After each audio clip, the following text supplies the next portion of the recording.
Good evening, everyone. My name is Robert Ciani. I grew up right around the corner in Comac.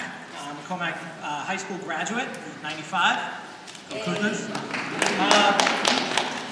I also should let you all know that I am also a fourth grade teacher right here in Comac. I have a degree in elementary education, special education.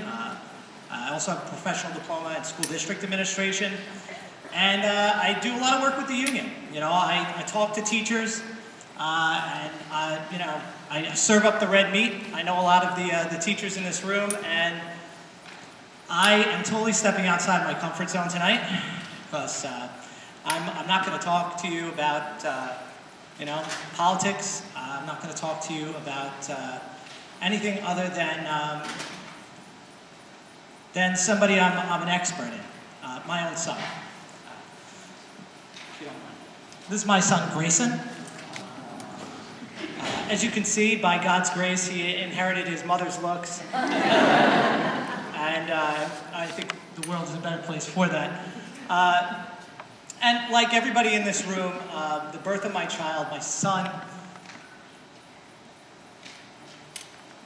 I knew this was going to be tough. All right, we're going to get through this. Became the focus of our lives.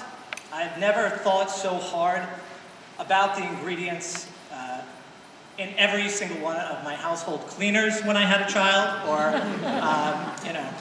what type of bottle we were using. Also, it was a whole new lexicon, if you don't mind. By 7 months, we knew that our son had missed his first benchmarks, and we welcomed a physical therapist into our lives as well as a new boy. And I know some of you in the room probably know what this is like. It's not the easiest thing. I'm still not used to speaking about it. It's not a regular thing. She was tough as nails on my son. She was great. Our first goal was just to get Grayson to lift his head up. So 3 times a day, I became the vaudeville act, dancing with baby toys to capture his heads-up attention. And you can see he's a struggling guy here. And eventually, as time went by, his head grew stronger until one day, after many weeks and months, he became really good at it. By 8 months, we were sent to a neurologist, and by 11 months, also the 3rd day of a brand new school year, we had a diagnosis, Angelman syndrome. I remember the first night the neurologist told us not to look up the disorder. We met with the genetic, but of course we cheated. And it was a very tough night.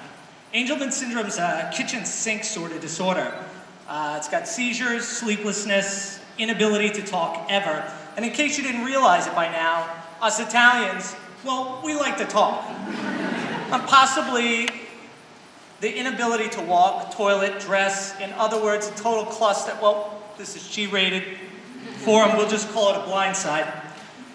Nobody tells you what to do. The doctors hand you one of those pamphlets like you would get for like high cholesterol. I think we got a printout from WebMD as well. So being a little OCD, we did our homework, we researched, reached out to experts, found a community. We became the best darn versed amateur biochemists this side of Suffolk County. Our physical therapist connected us with early intervention, and a team was put into place. An occupational therapist, a special education teacher, a speech therapist, as well as his incredibly gifted physical therapist. As time went by, Grayson sat. He commando crawled, then crawled, and finally began to use walkers. Every step forward was paid for in tears, but he was defying the odds of his disability. Grayson's first day at school, Grayson's first day of school was at 2.5. It was a tough day, and I teared up but just like tonight, in a super masculine way. And if I knew how much my son would grow, I would have danced in the streets the day that the bus pulled away. The teachers at my son's school, my wife and I, we all created an individualized education plan. This is a plan that is specially designed to address all of my son's needs. When I was in school for teaching, there was a dream that by this point, every child would have a special education, an individualized education plan.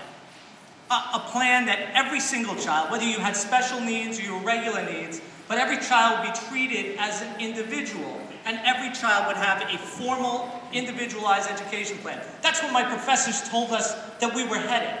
And it seemed to me like we were heading in that direction. But I was grateful my son had this, because day in, day out, the school taught only to his needs. By age 5,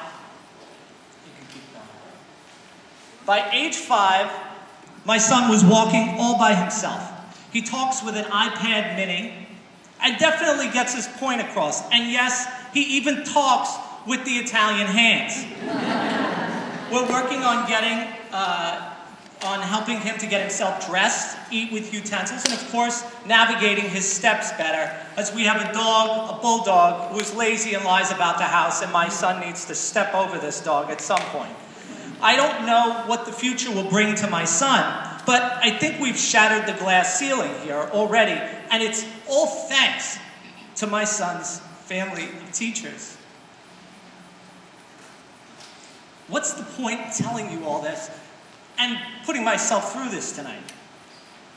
Well, I was informed about a month ago that my son, who's struggling to meet basic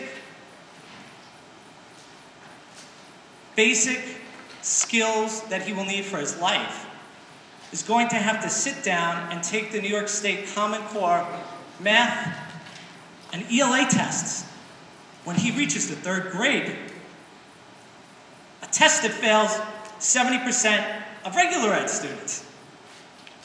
So I said, no, my son will not ever take those tests. It is beyond absurd.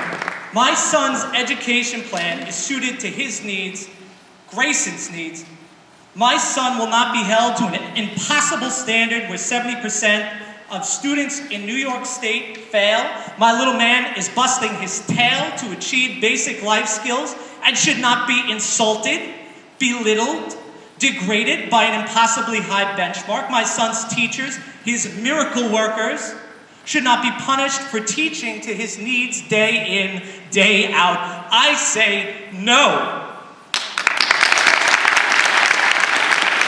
Grace's teachers will not have to waste one moment of my son's valuable school career teaching to some state-mandated test.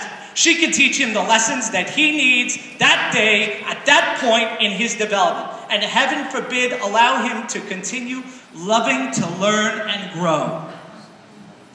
Theodore Roosevelt said, "It is not the critic who counts, not the man who points out how the strong man stumbles or where the doer of deeds could have done them better. The credit belongs to the man who is actually in the arena, whose face is marred by the dust and sweat and blood, who strives valiantly, who errs, who comes up short again and again, because there is no effort without error and shortcoming, but who does actually strive to do the deeds." 6 years. My son is in the arena. My wife and I are in the arena. My son's teachers are in the arena. We are striving valiantly. We don't need a critic. We don't need these tests.